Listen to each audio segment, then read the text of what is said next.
In all of these situations, it's only the artist that's losing. Somebody makes big money. When these rappers get killed, not incidental. This is crazy to say, but Nicki Minaj has been a target again at her own home.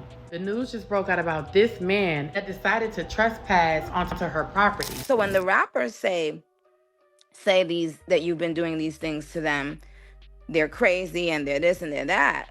Because what Nicki Minaj is alluding to with Roc Nation, I have seen disturbing patterns and trends as well.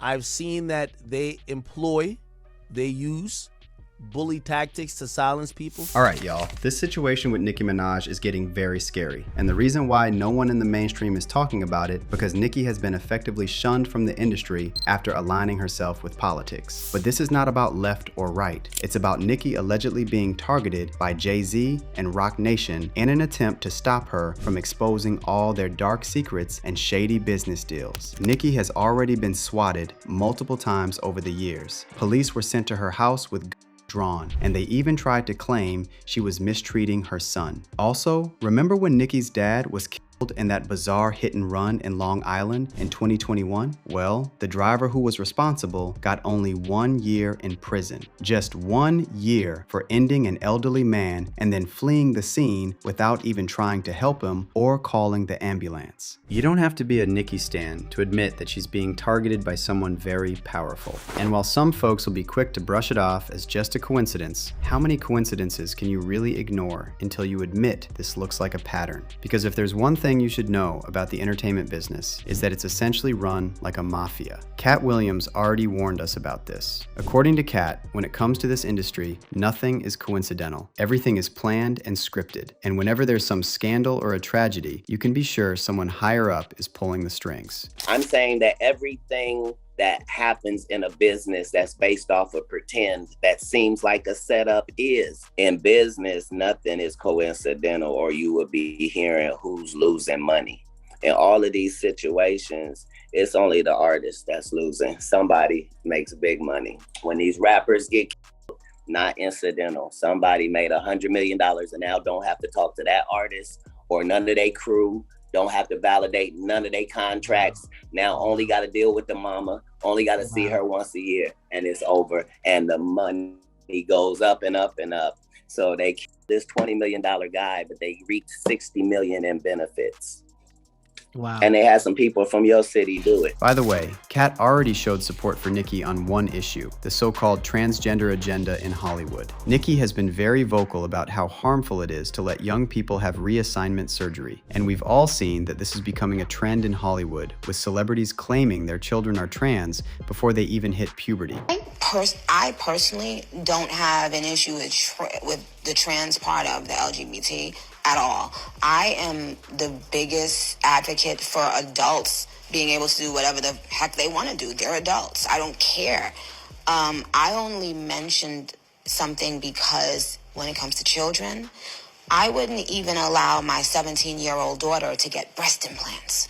Neither, and most 99% of the parents would not let their 17-year-old get breast implants. So if you want to let a child get breast implants, you're not going to want them to have any kind of surgery, because we all know the brain is not developed. And we've heard about 19 times more likely to commit suicide. What more do you need to know? That a child is 19 times more likely to commit suicide if they have a surgery? Meanwhile, Katt Williams took this even further, and he alleges that this trend in Hollywood is not a coincidence, but part of a sacrifice and initiation. 20 years ago, I knew that transgenders was going to be a thing. It wasn't because I had seen that word transgender was Baphomet, the transgender. And just like Nicki, Katt's also been targeted multiple times, arrested for random reasons, and yet he never served any prison time because they couldn't pin anything on him. And then on top of that, they even tried to take away his children. Because here's the whole thing. You gonna charge me with child endangerment? After I adopted 7 children and had them for 14 years in this state? Really? You coming after my kids now? Because it was already a witch hunt. Now you want my babies? And both Katt and Nicki have been labeled crazy, unstable, and accused of being addicts. So you can see why Katt would want to support Nicki, even though they may not agree on everything when it comes to politics. Now let's talk about how Nicki was just targeted again and why Katt believes this wasn't just a random incident. On April 1st, a man named Leland Adams got arrested at Nicki Minaj's place in Calabasas after security cameras showed him wandering around her yard. And he wasn't just hanging by the gate or passing by on the sidewalk. He was actually inside the property, walking around. Security told him to leave, but he ignored them, so they ended up detaining him themselves and kept him there until the sheriff's deputies arrived. And by the way, this all happened on the exact same day Nicki was supposed to drop her new album, but it gets even weirder. The Los Angeles County Sheriff's Department confirmed this wasn't even Adams' first run-in in the Calabasas area. He'd actually been arrested just 5 days earlier, but they released him. And then almost right away, he shows up again and breaks into Nicki's property. And the scariest part is that this is just the latest in a long series of incidents where Nicki was targeted at her home. And according to Nicki, this all stems from her battle with Roc Nation. And this isn't just your regular rap beef. It goes way back, and it starts with money. Nicki's been saying for a while that Jay-Z still owes her a massive payout from the old title deal, allegedly between $100 and $200 million.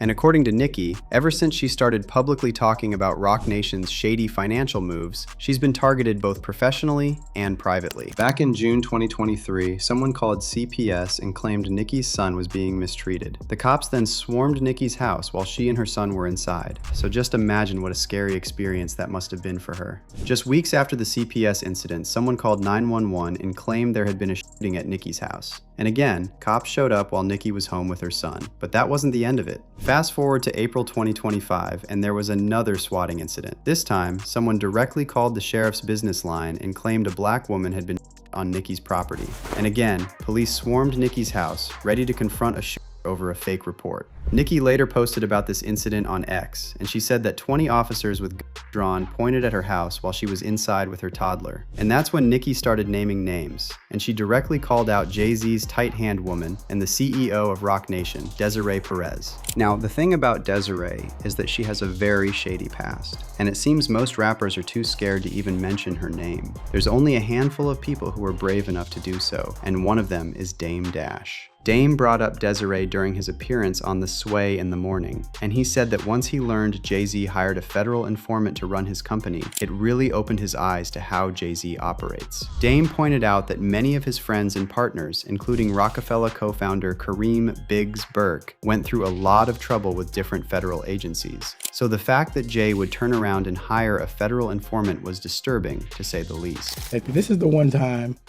that the paper did scare me, and I was like, there has to be some truth to it, is when I read about his affiliation with, informants, that he's in business with certain people. And it's tricky for me to say, but just based on where I'm from, I can't have nothing to do with that. And then just based on... Do you believe that though? I don't know, it's paperwork. Yeah. So it's not to believe, you know what I'm saying? There's paperwork. So that part of it scares me, because I know Biggs is in jail. I know Irv Gotti's been harassed for years over shit he didn't do. I know they've been fucking with me for years. So it just means I need to stay over here. You know what I'm saying? So I love Jay, but let's say I find out that any of that I can't fuck with him at all, because that's how I was raised. It ain't no disrespect. I don't know how anyone else was raised. That's it. It ain't nothing to talk about. And it's real serious for me, because your friend, my man's in jail for 3 years over weed. The feds is really on me. It's not like they not. And where I'm from, that is not tolerated at all. Now, about Desiree's past. In 1994, she was arrested for possession of 35 kilos of that white powder and conspiracy with intent to distribute. And according to court records obtained by the New York Daily News, she was charged by federal authorities for being part of a conspiracy stretching from New York to Florida to Puerto Rico. But Desiree wasn't working alone. Her husband, Juan O.G. Perez, was allegedly also involved in this operation, and Juan also happened to be one of Jay-Z's longtime friends. They met back in the mid-90s and created the 40/40 Club together, and some years down the line, Jay appointed Juan as Roc Nation Sports president. Now you're probably wondering what happened to Desiree after she was caught with all those kilos on her. Well, she only received 5 years probation, and that's because she agreed to cooperate with the U.S. Attorney's Office. In other words, she became an informant. and Desiree took this job seriously. She even wore a wire to help the feds catch her co-conspirators, and she did such a good job that the government referred to her as their star mole. Now fast forward to 2021, and the star mole received a full pardon from Trump. And Nicki actually brought this up, arguing that people are hypocrites for attacking her when Jay-Z does the same thing, only behind the scenes. In July 2025, Nicki wrote on X, "So let me get this straight. Y'all so-called black savior Jay-Z has a Hispanic CEO who was pardoned by President Trump?